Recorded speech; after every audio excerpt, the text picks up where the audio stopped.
This morning, I just really felt like God wanted me to talk about hip-hop and the church, and really Christianity, and how the two are so similar.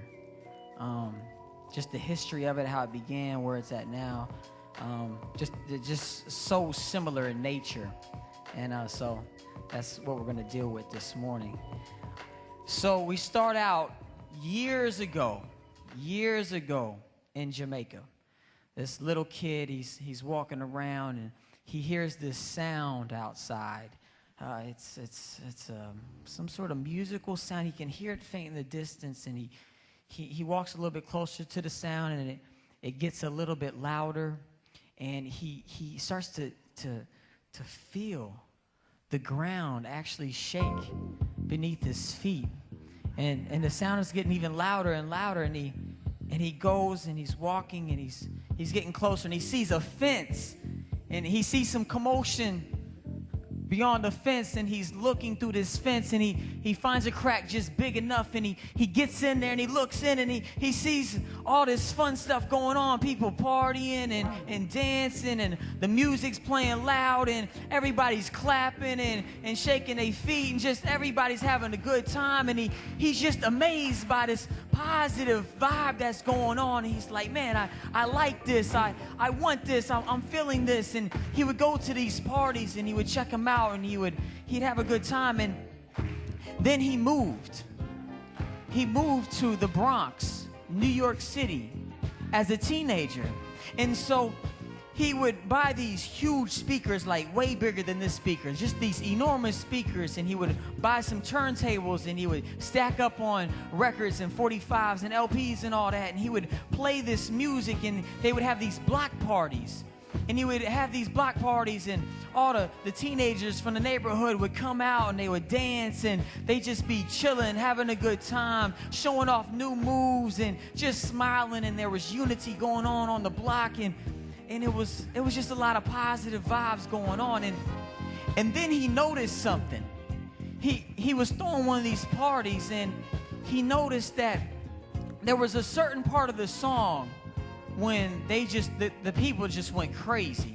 You know, when you're listening to music and you're listening to radio or something, and you hear some songs and you're feeling it and you're kind of, vibing to it, but then your song comes on. I mean, your song, and you crank up the radio, even though your radio's raggedy anyway, but you playing it full blast because that's your song, and you're like, yo, that's my song, that's the joint. Well, he noticed there was a part of these songs like that, and people would be like, oh, that's my part, and they would get up and they would show their new moves, and the part of the song was called the break, or the break beat, or the breakdown, and it was basically the part of the song where it was just a beat and maybe the bass, and that's it. And so what the DJ did was he went out and bought 2 copies of the same record.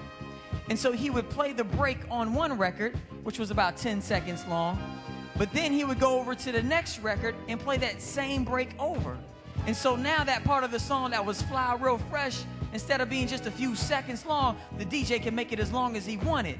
And so his parties were really fresh. And so he would extend this break. And the dancers would go out and they would, show off their new moves during the break. And they became known as the break dancers. And so hip-hop was emerging. And you know what? We have DJ April Rain right over there. And we got some break dancers. So I think rather than tell you about how hip-hop started, let's just show you how. Is that cool with y'all?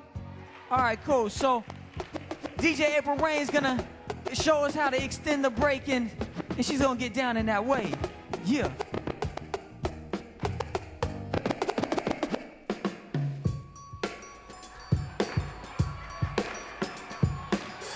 So she's got the break playing. There's the break beat right there. But the break is not long enough, so she has to flip it again. She has to play the break over to make it longer. And so she does that, and the break continues. And then the break dancers, the guys that would dance during the break, they start feeling it. They're feeling a vibe, and they start doing their thing.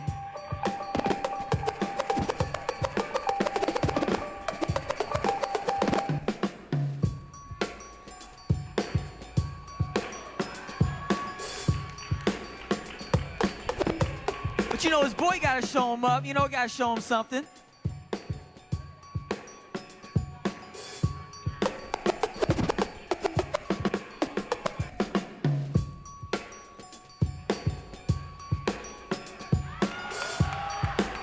Yes, yes, y'all.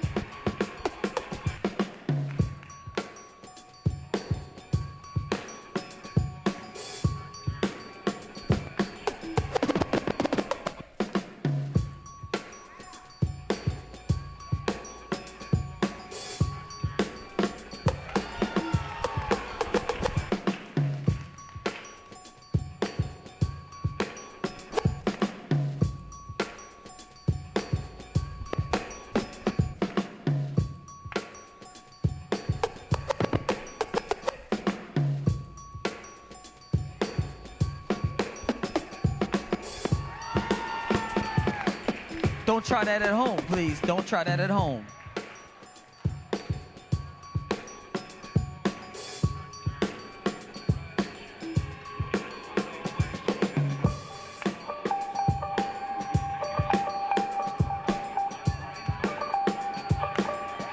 Very nice, very nice.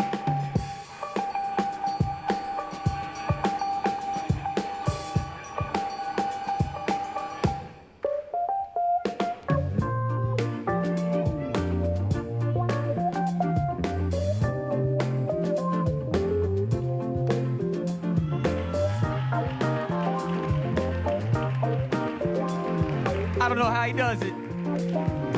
That's crazy.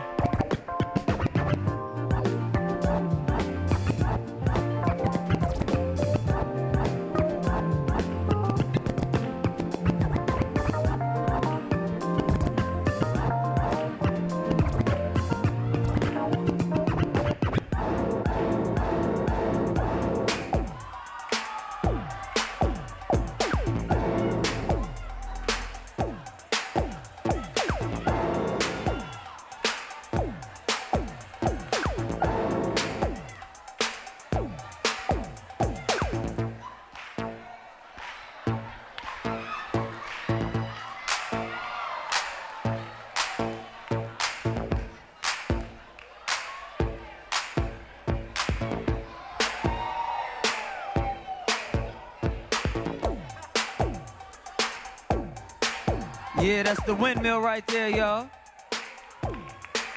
Yeah, yeah.